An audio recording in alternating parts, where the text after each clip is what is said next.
Price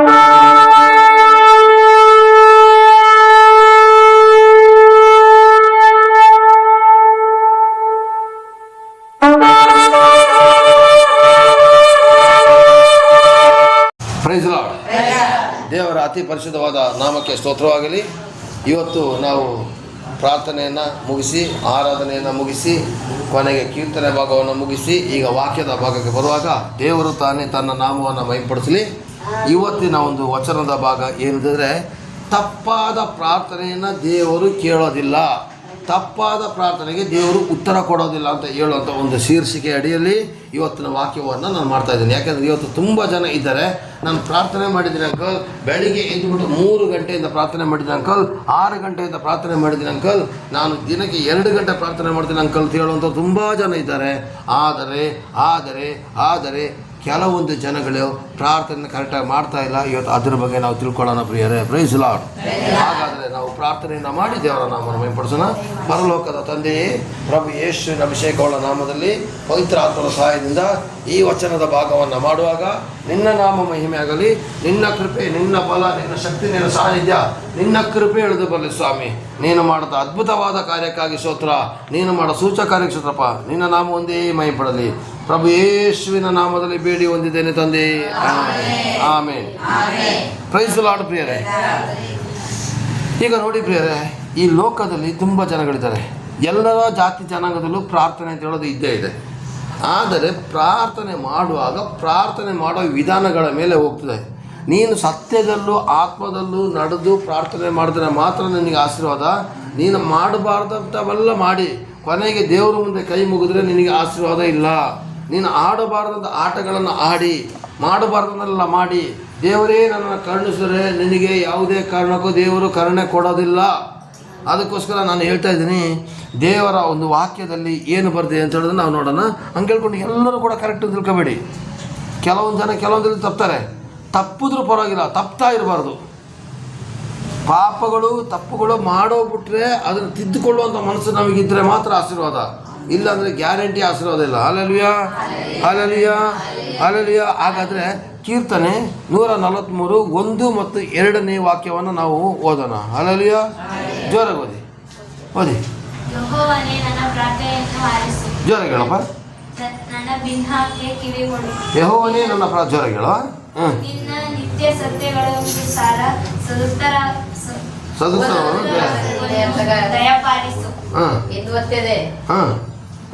ಓದಿ. ದಯಪಾಲಿಸು. Next ಸಾರಿ T ವಿಲಿ ಬೇರೆ ಹಾಕಿಲ್ಲ. ಬರಲ್ಲ, ಇಬ್ಬರು ಓದಬೇಡಿ, ಒಬ್ಬರು ಓದಿ. ನಿನ್ನ ಸನ್ನಿಧಿಯಲ್ಲಿ ಯಾವ ಜೀವಿಯು ನೀತಿವಂತನಲ್ಲ. ಇಲ್ಲಿದು ವಾಕ್ಯವನ್ನು ನೋಡಿ ಪ್ರೇಮ, ನೀನು ಓದಲು ಅಚ್ಚ. ಯೆಹೋವನೇ ನನ್ನ ಪ್ರಾರ್ಥನೆಯನ್ನು ಆಲಿಸು, ನನ್ನ ಬಿನ್ನಹಕ್ಕೆ ಕಿವಿಗಳು, ನಿನ್ನ ನೀತಿ ಸತ್ಯತೆಗೆ ಅನುಸಾರವಾಗಿ ನನಗೆ ಸದುತ್ತರವನ್ನು ಕೊಡು. ಇವತ್ತು ಈ ಪ್ರಾರ್ಥನೆಯನ್ನು ಎಲ್ಲರೂ ಮಾಡ್ತಿದ್ದಾರೆ. ಏನು, ಅಪ್ಪ ನನಗೆ ಕೊಡು, ಅಪ್ಪ ನನಗೆ ಕೊಡು, ಅಪ್ಪ ನನಗೆ ಕೊಡು ಅಂತೇಳಿ. ಆದರೆ ನಾನು ತಿದ್ಕೋಬೇಕು ಅಂತ ಹೇಳೋಂಥ ಮನಸ್ಸು ಯಾರಿಗೂ ಇಲ್ಲ. ತಿದ್ಕೋಬೇಕು, ಹೌದು, ನಾನು ಸ್ವಲ್ಪ ಸಭೆಗೆ ಬಂದಾಗ ನಾನು ಸೇವೆ ಮಾಡಬೇಕು, ಪ್ರಾರ್ಥನೆಗೆ ಹೋದಾಗ ಸೇವೆ ಮಾಡಬೇಕು, ಹಳ್ಳಿಗಳಲ್ಲಿ ದೇವ್ರ ಸೇವೆ ಮಾಡಬೇಕು ಅಂತ ಮಾತು ಯಾರಿಗಿಲ್ಲ. ಒಟ್ಟಾರೆ ಕೇಳಿದೆಲ್ಲ ಕೊಟ್ಬಿಡಬೇಕು. ಇಲ್ಲ, ನಿಮಗೆ ಕೇಳಿದೆಲ್ಲ ಕೊಡಬೇಕಾದ್ರೆ ನಾವು ಕೆಲವೊಂದು ತಪ್ಪಾದ ಪ್ರಾರ್ಥನೆಗಳನ್ನು ಮಾಡ್ತಾ ಇದ್ದೀವಿ. ಅದನ್ನು ಇವತ್ತು ನಾವು ತಿದ್ದುಕೊಳ್ಳಿ ಪ್ರಯತ್ನ ಮಾಡೋಣ. ತುಂಬ ತಪ್ಪಾದ ಪ್ರಾರ್ಥನೆ ಇದೆ, ಆದರೆ ಇವತ್ತು ಬರೀ ಕೇವಲ ಒಂದು 4 ಪಾಯಿಂಟ್ಗಳನ್ನ ಮಾತ್ರ ತೆಗಿತೀನಿ. ಈ 2ನೇ ವಾಕ್ಯದಲ್ಲಿ ಏನು ಬರ್ತಿದ್ರೆ ಓದಪ್ಪ. ನಿನ್ನ ಸೇವಕನನ್ನು ವಿಚಾರಣೆಗೆ ಗುರಿ ಮಾಡಬೇಡ, ನಿನ್ನ ಸನ್ನಿಧಿಯಲ್ಲಿ ಯಾವ ಜೀವಿಯು ನೀತಿವಂತನಲ್ಲ. ಅದು ದೇವರಿಗೆ ಗೊತ್ತಿದೆ. ಎಲ್ಲರೂ ಕೂಡ ಪರ್ಫೆಕ್ಟ್ ಅಲ್ಲ ಕಣಪ್ಪ. ನಾನು ಕೂಡ ಪರ್ಫೆಕ್ಟ್ ಅಲ್ಲ, ನೀವು ಕೂಡ ಪರ್ಫೆಕ್ಟ್ ಅಲ್ಲ. ಎಲ್ಲರೂ ಒಂದಲ್ಲ ಒಂದು ರೀತಿಯಲ್ಲಿ ತಪ್ಪು ಮಾಡ್ತಾ ಇದ್ದೀವಿ, ಇಲ್ಲ ಅಂತಿಲ್ಲ. ಆದರೆ ತಪ್ಪೇ ದೊಡ್ಡದಾಗಿ ಬರಬಾರ್ದು. ಆ ತಪ್ಪನ್ನು ತಿದ್ದಿಕೊಳ್ಳುವಂಥ ಮನಸ್ಸಿನಿಂದ ಪ್ರಾರ್ಥನೆ ಮಾಡಿದ್ರೆ ಮಾತ್ರ ದೇವರು ಆಶೀರ್ವಾದ ಮಾಡ್ತಾರೆ. ಹಲ್ಲೆಲೂಯಾ. ಹಾಗಾದರೆ ಇವತ್ತಿನಿಂದ ತಪ್ಪುಗಳು ಬಂದೇ ಬರ್ತದೆ. ಅಯ್ಯೋ ಬರೋದಿಲ್ಲ, ದೇವ್ರ ಮಕ್ಕಳು ತಪ್ಪೇ ಮಾಡಬಾರ್ದು, ತಪ್ಪು ಬಂದೇ ಬರ್ತದೆ. ಸೈತಾನ ಬರೆಸ್ತಾನೆ. ಆದರೆ ಬಂದುಬಿಟ್ಟ ತಕ್ಷಣ ತಿದ್ದುಕೊಳ್ಳೋಕೆ ಪ್ರಯತ್ನ ಮಾಡಿ. ಹಂಗೆ ಹೇಳ್ಕೊಂಡು ತಪ್ಪು ಮಾಡೋರು ಯಾರಿಲ್ಲ ಅಂತೇಳಿ ಬೇಕು ಅಂತ ತಪ್ಪು ಮಾಡಿದ್ರೆ ಗ್ಯಾರಂಟಿ ನಿಮ್ಮ ಪ್ರಾರ್ಥನೆಯನ್ನು ದೇವರು ಕೇಳೋದಿಲ್ಲ. ಕೇಳಿಸ್ತಾ ಇದೆಯಾ? ಬೇಕು ಅಂತ ಪ್ರಾರ್ಥನೆನ ತಪ್ಪುಗಳನ್ನು ಮಾಡಿ ಬೇಕು ಅಂತ ನೀವು ಪ್ರಾರ್ಥನೆ ಮಾಡುವಾಗ ನಿಮ್ಮ ಪ್ರಾರ್ಥನೆ ಕೇಳೋದಿಲ್ಲ. ಯಾಕೆ ಕೇಳೋದಿಲ್ಲ ಗೊತ್ತಾ? ನೀವು ಬೇಕು ಅಂತ ಗೊತ್ತಿದ್ದು ತಪ್ಪು ಮಾಡಿದ್ದು. ಬೆಂಕಿ ಸುಡುತ್ತದೆ ಅಂತ ಗೊತ್ತಿದೆ ತಾನೆ. ಬೆಂಕಿಗೆ ಬೆರಳಾಕ್ಬಿಟ್ಟು ಕೊನೆ ಕೈ ಬೆಂದೋಯ್ತು ಅಂತ ದೇವ್ರನ್ನ ಬೈದ್ರಾಗುತ್ತಾ? ಮಾತು ಬರಬೇಕು ಇಲ್ಲ ತಾನೆ? ಬೆಂಕಿ ಕೈ ಹಾಕ್ಬಿಟ್ಟು ದೇವರೇ ಕೈ ಯಾಕೆ ಬೇಯಿಸ್ಬಿಟ್ಟು ಅಂತ ಕೇಳೋಕ್ಕಾಗೋದಿಲ್ಲ. ನೀವು ಬೆಂಕಿ ಕೈ ಹಾಕಿ ತಪ್ಪು. ಹಾಗೇನೆ ಪಾಪ ಮಾಡುವಾಗ ಪ್ರತಿಯೊಬ್ಬನಿಗೆ ಗೊತ್ತಾಗ್ತದೆ. ಗೊತ್ತಿದ್ದು ಮಾಡಿದ ಪಾಪಕ್ಕೆ ಆಶೀರ್ವಾದ ಇಲ್ಲ. ಗೊತ್ತಿಲ್ಲದೇ ಕೆಲವೊಂದು ಸಲ ಆಗೋಗ್ಬಿಡ್ತದೆ. ಗೊತ್ತಿಲ್ಲದೇ ಒಂದೊಂದು ಸುಳ್ಳು ಬಂದ್ಬಿಡ್ತದೆ.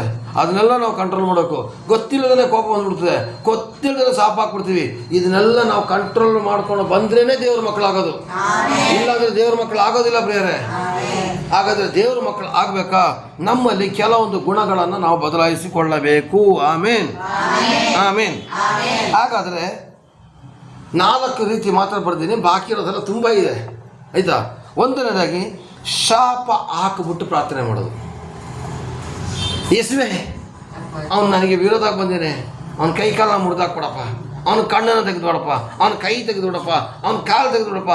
ಈ ಪ್ರಾರ್ಥನೆ ತಪ್ಪಾದ ಪ್ರಾರ್ಥನೆ. ದೇವರು ಶಾಪ ಹಾಕುವಂಥ ದೇವರಲ್ಲ, ನಮ್ಮ ದೇವರು ಆಶೀರ್ವಾದ ಮಾಡುವಂಥ ದೇವರು. ನಮ್ಮ ದೇವರು ಎಂಥ ದೇವರು? ನಮ್ಮ ದೇವರು ಎಂಥ ದೇವರು? ನನಗೆ ಕೇಳಿಸ್ತಾ ಇಲ್ಲ. ಹಲ್ಲೆಲೂಯಾ.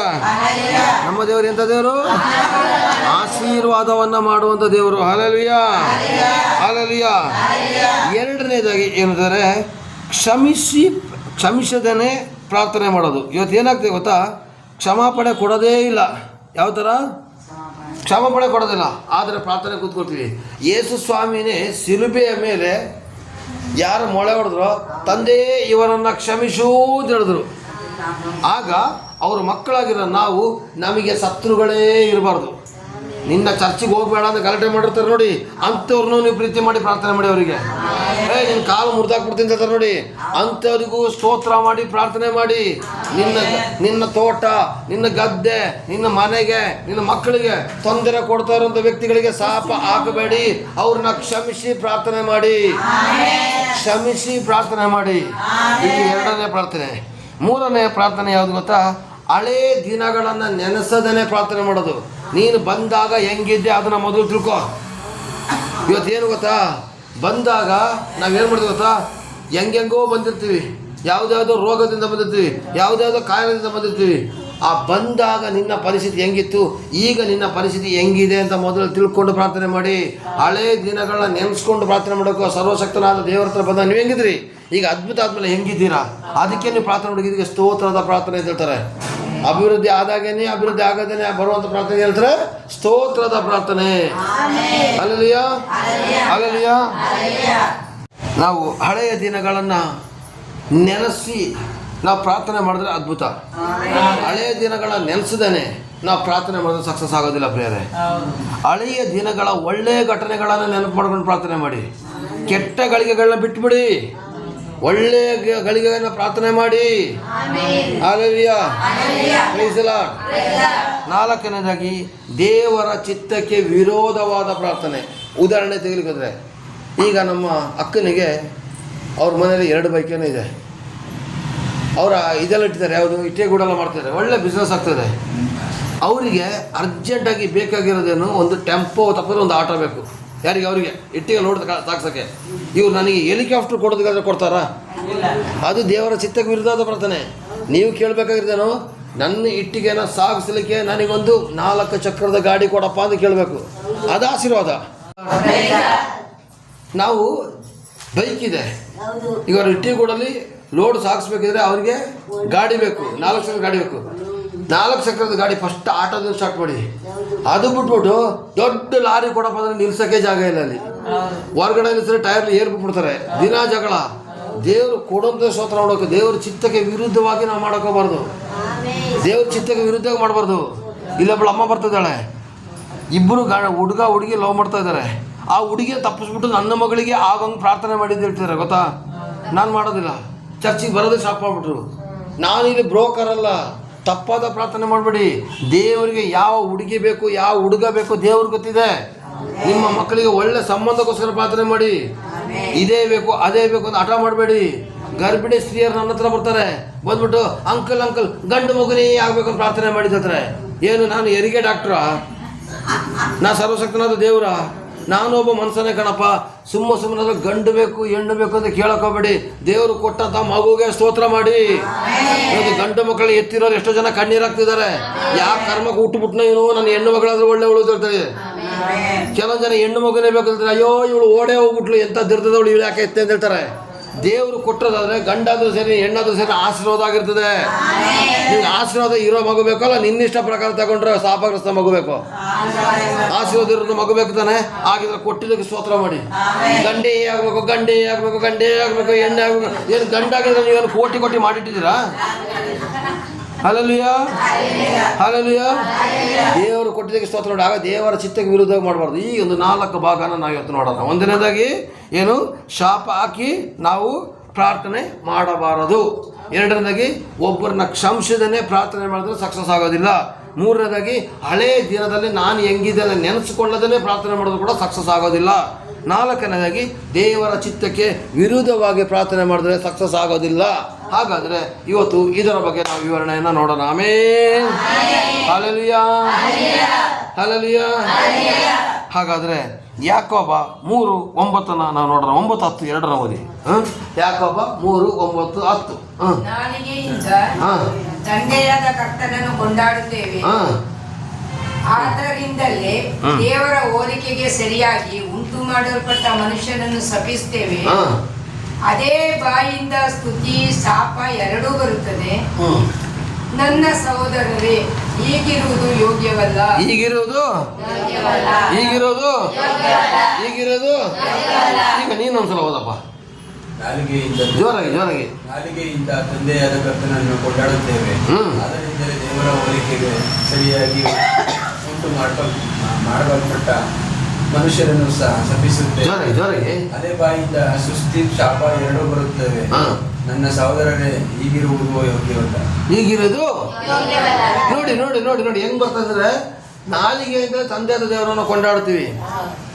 ನಂಬಿ ಬಂದ ಎಲ್ಲರಿಗೂ ಶುಭವು ಏರಳವು, ನಂಬಿರುವೆ ನಂಬತಕ್ಕ ತಂದೆ, ನಂಬಿರುವೆ ನಂಬತಕ್ಕ ತಂದೆ ಅಂತ ಯಾವುದ್ರಲ್ಲಿ ಸ್ತುತಿ ಮಾಡ್ತಾ ಇದ್ದೀವಿ? ಈಗ ಇದೇ ನಾಲಿಗೆಯಲ್ಲಿ ಕರ್ತನನ್ನ ಕೊಂಡಾಡ್ತಾ ಇದ್ದೀವಿ. ಅದೇ ನಾಲಿಗೆಯಲ್ಲಿ ಮನೆಗೆ ಹೋದ್ಮೇಲೆ ಏನು ಮಾಡ್ತೀವಿ? ದೇವರ ಹೋಲಿಕೆಗೆ ಸರಿಯಾಗಿ ಉಂಟು ಮಾಡುವ ಮನುಷ್ಯರನ್ನ ಸಪ್ಪಿಸ್ತೀವಿ. ಎಷ್ಟು ಜನ ಸಪ್ಪಿಸ್ತೀರಾ? ಕೈ ಎತ್ತಿ. ಶಾಪ ಹಾಕ್ತಾ ಇರೋರು ಯಾರೆಲ್ಲ ಕೈ ಎತ್ತಿ. ಶಾಪ ಹಾಕದೇ ಇರೋರು ಕೈ ಎತ್ತಿ. ಯಾವುದನ್ನ ತೋರಿಸ್ತಾರೆ ಅಂತಾರೆ, ನಿಮ್ಮಂತ ದೊಡ್ಡ ಕಳ್ರಿ ಯಾರಿಲ್ಲ ಅಂತ ಅರ್ಥ. ಶಾಪ ಹಾಕಿ ಪ್ರಾರ್ಥನೆ ಮಾಡ್ತಾರೆ ಅವ್ರು ಕೈ ಎತ್ತಿ ಹೇಳಿದಾಗ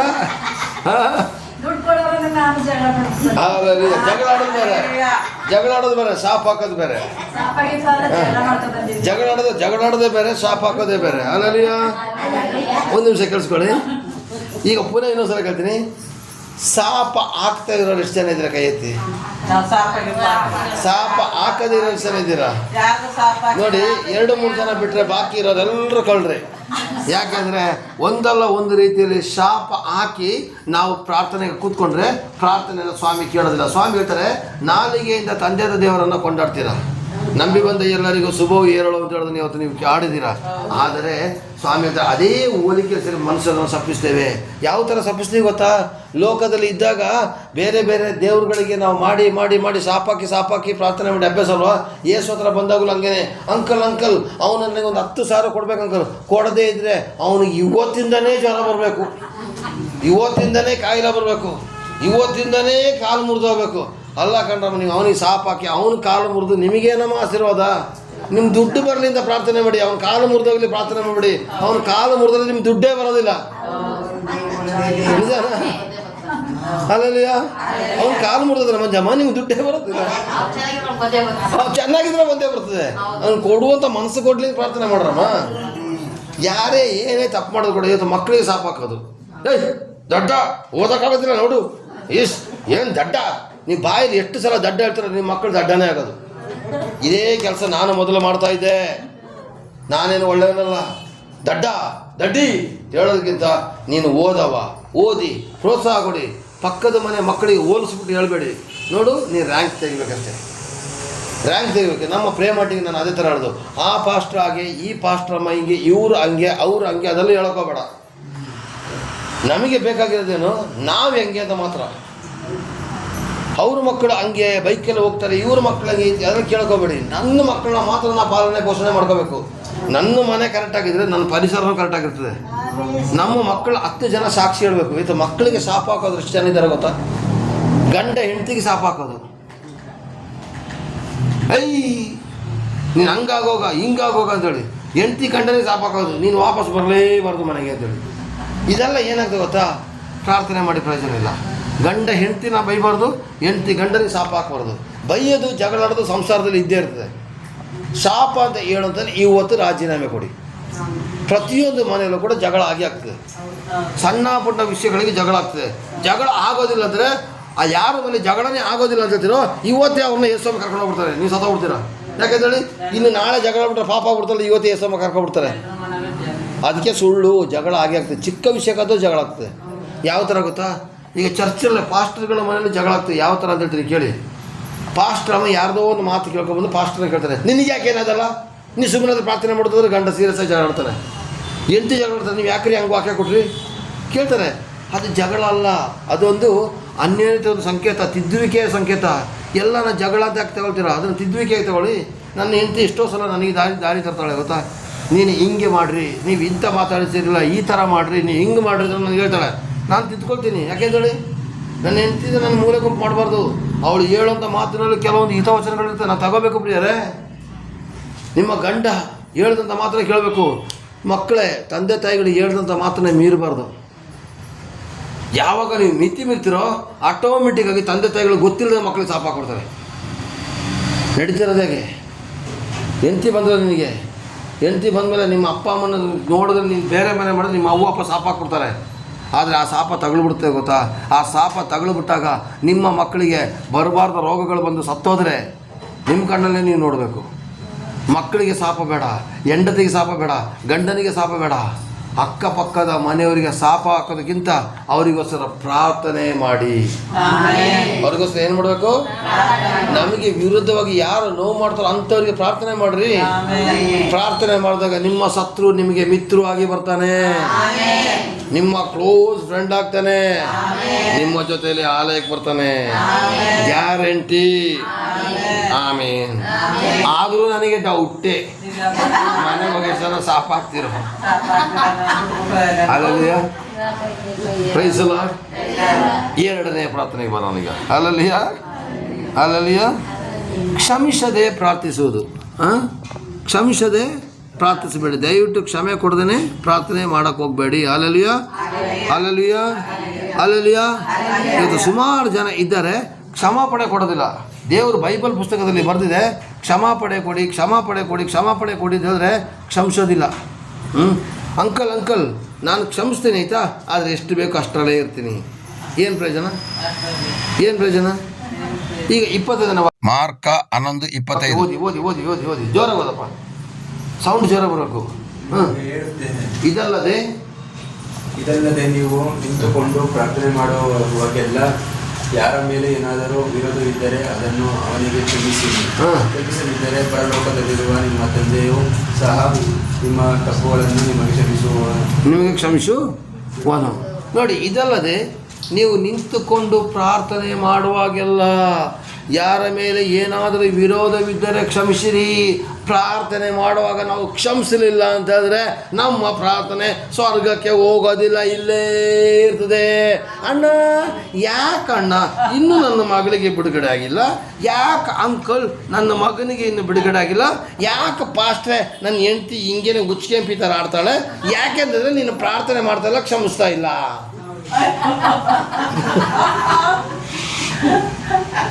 ಅಲ್ಲಯ್ಯ,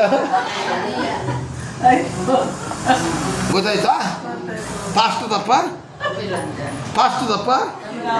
ಪರಲೋಕ ತಂದೆ ತಪ್ಪ. ಅಲ್ಲಯ್ಯ ಅಲ್ಲಯ್ಯ. ನಿಮಗೆ ನಿಮ್ಮಲ್ಲಿ ಅದ್ಭುತ ಆಗಲಿಲ್ಲ ಅಂದರೆ ಪಾಸ್ಟ್ ತಪ್ಪ, ಪರಲೋಕ ತಂದೆ ತಪ್ಪ, ನಿಮ್ಮ ತಪ್ಪು. ಸ್ವಾಮಿ ಇಲ್ಲಿ ಹೇಳ್ತಾ ಇದ್ದಾರೆ, ಓದು ಮಗಳೇ, ಜೋರಾಗಿ ಓದವ. ನೀನು ಓದಮ್ಮ. ನೀವು ನಿಂತ್ಕೊಂಡು ಇದಲ್ಲದೆ ಹಾಂ ಓದಿ ಮಂಜ ಮೊದಲೇ. ಹಾಂ ಇದಲ್ಲದೆ ನೀವು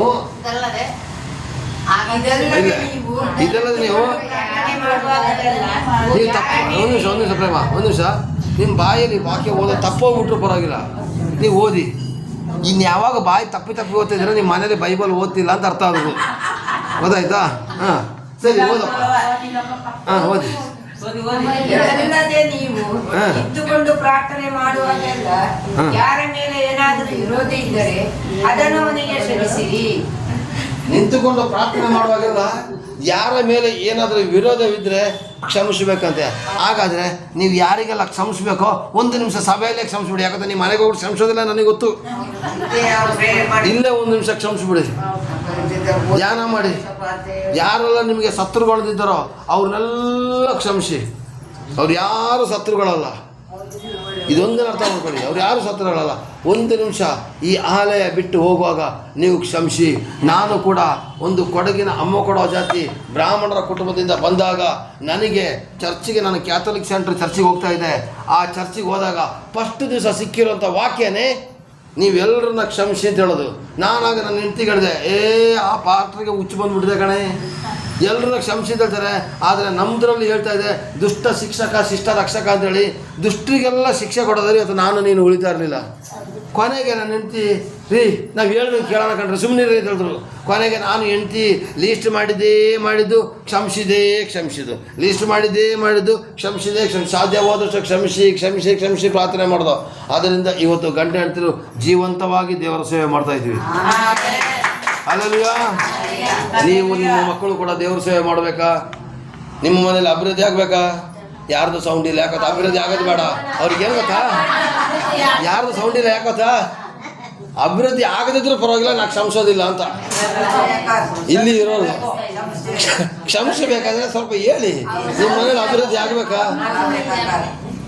ಕೆಲ ಜನಕ್ಕೆ ಅಭಿವೃದ್ಧಿ ಆಗಬೇಕಾದ್ರೆ ಬಾಯಿಗೆ ಬಿಡೋದಿಲ್ಲ ಯಾಕತ್ತಾ? ಕ್ಷಮಿಸಕ್ಕೆ ಮನಸ್ಸಿಲ್ಲ.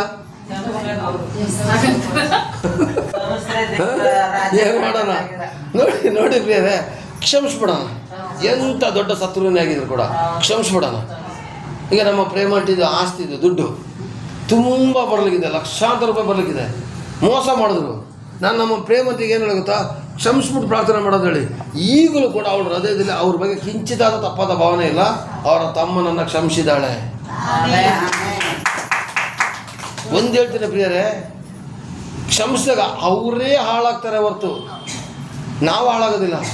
ನಾವು ಕ್ಷಮಿಸೋದ್ರಿಂದ ನಮಗೆ ಆಶೀರ್ವಾದ ಜಾಸ್ತಿ. ಏನು ಗೊತ್ತಾ? ಕ್ಷಮಿಸೋದಿಲ್ಲ, ಕ್ಷಮೆ ಕೊಡೋದಿಲ್ಲ. ಎಷ್ಟು ದಿವಸ ಅಂತ ಕ್ಷಮೆ ಕೊಡೋದಿರ್ತೀರಾ? ನೀವು ಒಂದು ಹೇಳ್ತೀನಿ ಪ್ರಿಯರೇ, ನಿಮ್ಮ ಶತ್ರುಗಳನ್ನ ನೀವು ಕ್ಷಮಿಸದೇ ಇದ್ರೆ ನಿಮಗೆ ಆಟೋಮೆಟಿಕ್ಕಾಗಿ BP ಶುಗರ್ ಬರ್ತದೆ. ಗೊತ್ತಾ? ಯಾಕವ ನಮ್ ನೋಡ್ಬಿಟ್ಟು ಮಾತಾಡ್ತಾ ಇದ್ರೆ ನಿಮ್ ನಾಳ ಜೋಡಿ ಇಡಾಗಿಟ್ಟಿವಿ ಅಂತ ನಮ್ಮನ್ನೇ ಹೇಳ್ಕೊಳ್ಳಿ.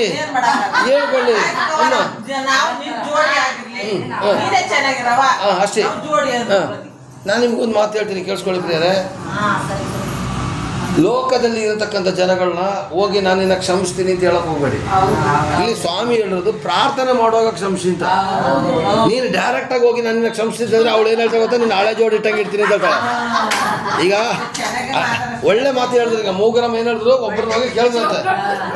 ಕೇಳಿಸ್ಕೊಳ್ಳಿ ಭಾಳ ಚೆನ್ನಾಗಿದೆ. ಈಗ ಮೂಗರಮ್ಮ ಒಂದು ಮಾತು ಹೇಳಿದ್ರು, ಕೇಳಿಸ್ಕೊಳ್ಳಮ್ಮ.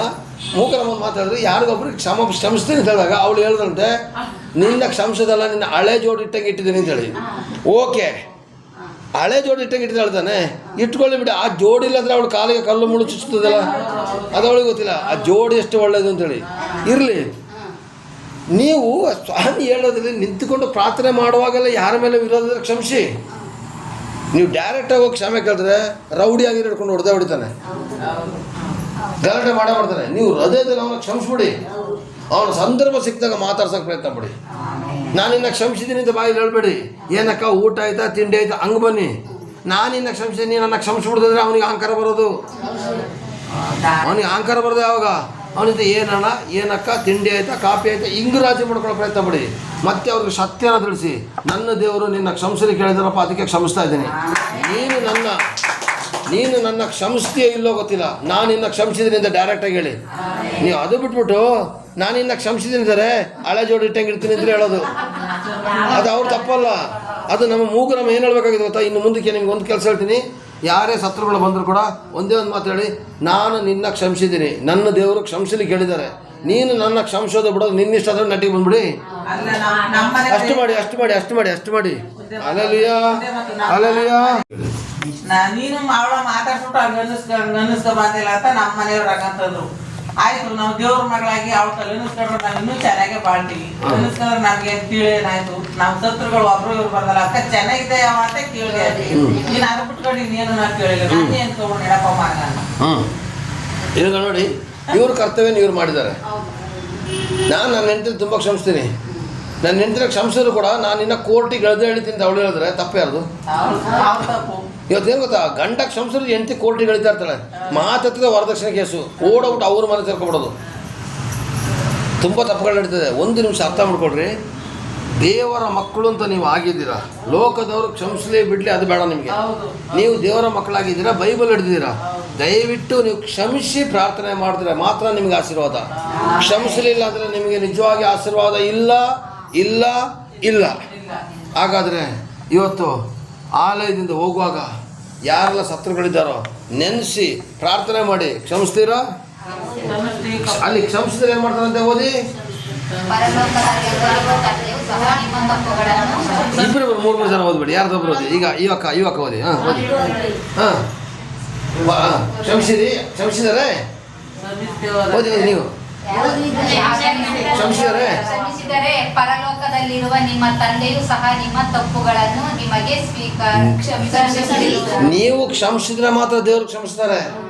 ನೀವು ಕ್ಷಮಿಸಲಿಲ್ಲ ಅಂದರೆ ದೇವರು ನಿಮಗೆ ಕ್ಷಮೆ ಕೊಡೋದಿಲ್ಲ ಅಂತಂದ್ಮೇಲೆ ನಿಮಗೆ ಅಲ್ಲಿಂದ ಆಶೀರ್ವಾದ ಕಟ್ಟಾಯಿತು ಅಂತ ಅರ್ಥ. ಹಾಗಾದರೆ ಪವಿತ್ರ ಇನ್ನು ಮುಂದೆ ಕೇಳಬಾರ್ದು. ಯಾಕೆ ನಮ್ಮ ಮನೇಲಿ ಹಿಂಗೆ ಅಂತ ಕೇಳಬಾರ್ದು. ಎಲ್ಲೋ ಒಂದು ಕಡೆ ಪ್ರಾಬ್ಲಮ್ ಇದೆ ಅಂತ ಅರ್ಥ. ನಿಮ್ಮ ಪ್ರಾಬ್ಲಮ್ನ ನೀವು ರೆಡಿ ಮಾಡ್ಕೋಬೇಕು. ವಾರ ನಾವು ಬುದ್ಧಿವಾದ ಹೇಳ್ತಾ ಇದ್ದೀವಲ್ಲ, ವಾರ ಸತ್ಯವೇದ ವಾಕ್ಯದಲ್ಲಿರ್ತಕ್ಕಂಥ ವಚನಗಳು ಹೇಳ್ತಿದ್ದೀವಲ್ಲ, ಇದನ್ನು ಅರ್ಥ ಮಾಡಿಕೊಂಡು ಇವತ್ತಿಂದ ಸೊಸೆ ತಪ್ಪು ಮಾಡಿದ್ರು ಕ್ಷಮಿಸಿ, ಮಗ ತಪ್ಪು ಮಾಡಿದ್ರು ಕ್ಷಮಿಸಿ. ಅಲ್ಲಲಿಯ ಅವ್ರಿಗೋಸ್ಕರ ಪ್ರಾರ್ಥನೆ ಮಾಡಿ. ಪಕ್ಕದ ಮನೆಯವರು ತೊಂದರೆ ಕೊಟ್ಟರು ಕೂಡ ಕ್ಷಮಿಸಿ ಪ್ರಾರ್ಥನೆ ಮಾಡಿ. ಕ್ಷಮಿಸಿದ್ರೆ ಹೋಗಿ ಹೇಳ್ಬೇಕು ಅಂತಿಲ್ಲ, ನಿಮ್ಮ ಹೃದಯ ದೇವ್ರು ನೋಡ್ತಾರೆ. ನೀವಾಗಿ ಅವರ ತೀಟ ಹೊಡಿ. ಇಲ್ಲಿ ಕ್ಷಮಿಸೋಡು ನಾಳೆ ಮುಖ ತಿರ್ಸ್ಕೊಂಡು ಹಿಂಗೆ ಮಾಡ್ಕೊಂಡು ಹೋಗ್ಬೇಡಿ. ಅಲ್ಲಲಿಯ ಮುಖ ತಿರ್ಸ್ಕೊಂಡು ಹೋಗ್ಬೇಡಿ, ಲಕ್ಕ ಹೊಡೆದೋಗ್ತಾರ. ನಾವು ಹೆಂಗಿದ್ರು ಗಂಭೀರವಾಗಿ ಸುಂದರವಾಗಿರೋ ಮಕ್ಕಳು. ನಾವು ಲಕ್ಕ ಹೊಡೆದಂಗೆ ಇರೋಂಥ ಮಕ್ಕಳಲ್ಲ. ಇವತ್ತು ಸುಮಾರು ಜನ ನೋಡ್ಬೇಕು ಹಳ್ಳಿಲಿ, ಪಕ್ಕದ ಮನೆ ಕೊಂಡ್ರೆ ಹಿಂಗೆ ಹೋಗ್ತಾರೆ, ಲಕ್ಕ ಹೊಡೆದಂಗೆ ಹೋಗ್ತಾರೆ. ಇಲ್ಲ ನಮ್ಮನ್ನ ಲಕ್ಕ ಹೊಡೆದಂಥ ಮುಖನ ದೇವರು ಕೊಟ್ಟಿಲ್ಲ, ಸುಂದರವಾದ ಮುಖ ಕೊಟ್ಟಿದ್ದಾರೆ. ನೀವು ಅವ್ರನ್ನ ಕಂಡ್ರೆ ನೆಗಾಡಿ, ಸ್ಮೈಲ್ ಕೊಡಿ. ಒಂದು ದಿವಸ ಬೈಬೋದು, 2 ದಿವಸ ಬೈಬೋದು, ದರ್ದದವಳು ನಾಚಿಕೆನ ನೋಡು ನಗಾಡ್ತಾಳೆ ಅಂತ ಹೇಳ್ಬೋದು. ಆದರೂ ನೆಗಾಡಿ, ಅವಳಿಗೆ ಬೈಯೋಕ್ಕೆ ಬಾಯಿ ಬರೋದಿಲ್ಲ. ನೀವೆಷ್ಟು ಮುಖ ಸಿಂಟಿಸ್ಕೊಂಡು ಬರ್ತೀರೋ ಅಷ್ಟೇ ಜಗಳ ಆಗ್ತಾ ಇರುತ್ತೆ. ನನಗೆ ಇವತ್ತು ನಮ್ಮ ಫ್ಯಾಕ್ಟ್ರಿಲಿ ಇಲ್ಲಿ ಬೈದು ಬಿಡ್ತಾರಲ್ಲ, ನಾಳೆ ಏನಣ್ಣ ಚೆನ್ನಾಗಿದೆ ಅಂದರೆ ಅವ್ರಿಗೆ ಆಗ್ಬೋದು, ಇವನೇನು ಬಂಡಗೆಟ್ ಒಂದಾಗಿರ್ತದೆ. ನಾನು ಯಾಕೆ ಗೊತ್ತಾ, ನಾನು ಏಸಪ್ಪನ ಗುಣನ ತೋರಿಸ್ತಾ ಇದ್ದೀನಿ ಅಲ್ಲಿ. ಅಲ್ಲಲ್ಲಿಯ ಯಾರು ಗುಣ ತೋರಿಸ್ತಾ ಇದ್ದೀನಿ? ಇವತ್ತು ಬೈದಿರೋ ಜೊತೆ ನಾನು ನಾಳೆ ಏನಪ್ಪ ಚೆನ್ನಾಗಿದೆ ಅಂತ ಸೆಕೆಂಡ್ ಕೊಟ್ಬಿಡ್ತೀನಿ. ಅವನಿಗೆ ಒಂಥರ ಆಶ್ಚರ್ಯ, ಇಷ್ಟೆಲ್ಲ ಆದರೂ ಇನ್ನು ಮಾನ ಮರ್ಯಾದೆ ಕಟ್ಟೋರು ಬರ್ತಾರಲ್ಲ ಅಂತೇಳಿ. ಒಂದು ಹೇಳ್ತೀನಿ, ನಿಮಗೆ ಮಾನ ಮರ್ಯಾದೆ ಕಟ್ಟೋರು ಅಂತ ಹೇಳ್ಬೋದು, ಆಗಿಲ್ಲ ಅಮ್ಮ ಹೇಳ್ದಂಗೆ ಜೋಡಿಟ್ಟಂಗೆ ಇಟ್ಟಿದೆ ಅಂತ ಹೇಳ್ಬೋದು. ಏನಾದರೂ ಅಂದ್ಕೊಳ್ಳಿ, ನಿಮ್ಮ ಡ್ಯೂಟಿನ ನೀವು ಮಾಡಿ ಅಷ್ಟೇ. ನಿಮಗೆ ಪರಲೋಕದಲ್ಲಿ ದೊಡ್ಡ ಬಹುಮಾನ ಇದೆ ಅಮ್ಮ. ಅಲ್ಲಲ್ಲಿಯ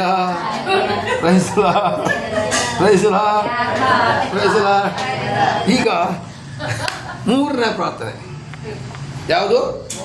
3ನೇ ಪ್ರಾರ್ಥನೆ 1 ಕೊರಿಂಥ 1:26. ಈಗ ಸುಮಾರಿದೆ, ಅದೆಲ್ಲ ಬರೋದಲ್ಲೆಲ್ಲ ಮುಂದಕ್ಕೆ ನೋಡೋಣ ಆಯಿತಾ. ಈಗ ಈ ವಾರ 4 ಸಾಕು.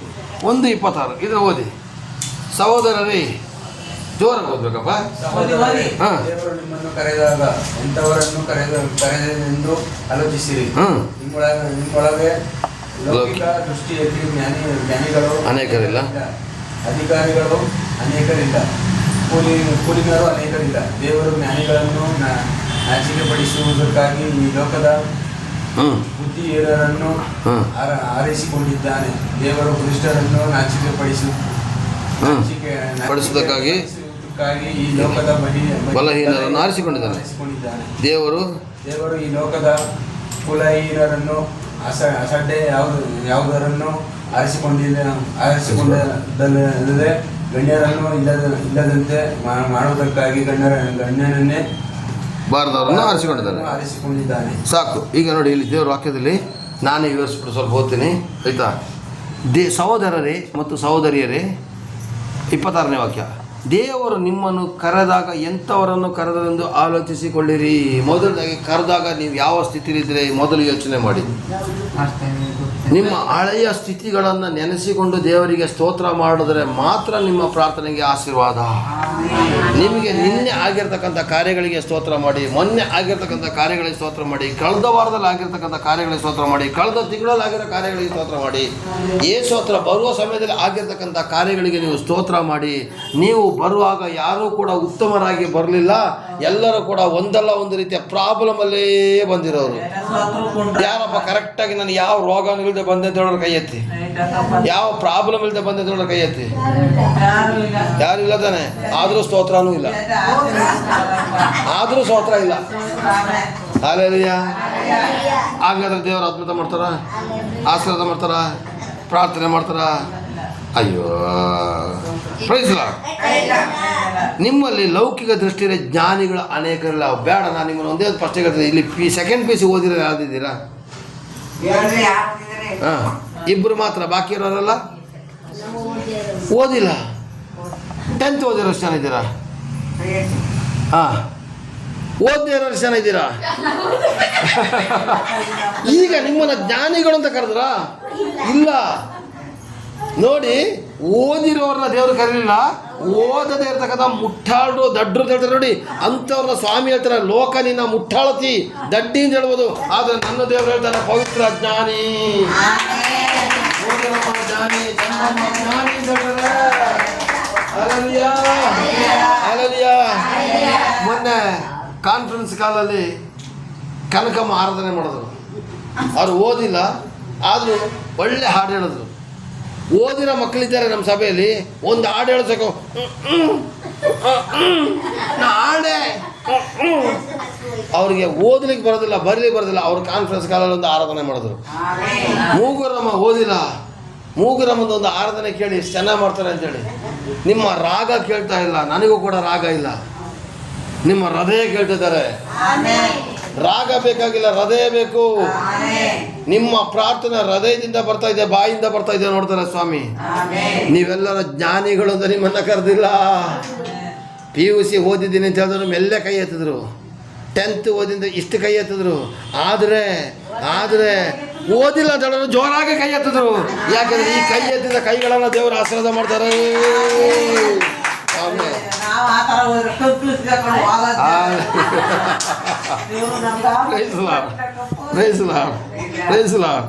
ದೇವರ ಅತಿ ಪರಿಶುದ್ಧವಾದ ನಾಮಕ್ಕೆ ಸ್ತೋತ್ರವಾಗಲಿ. ಆಮೇನ್.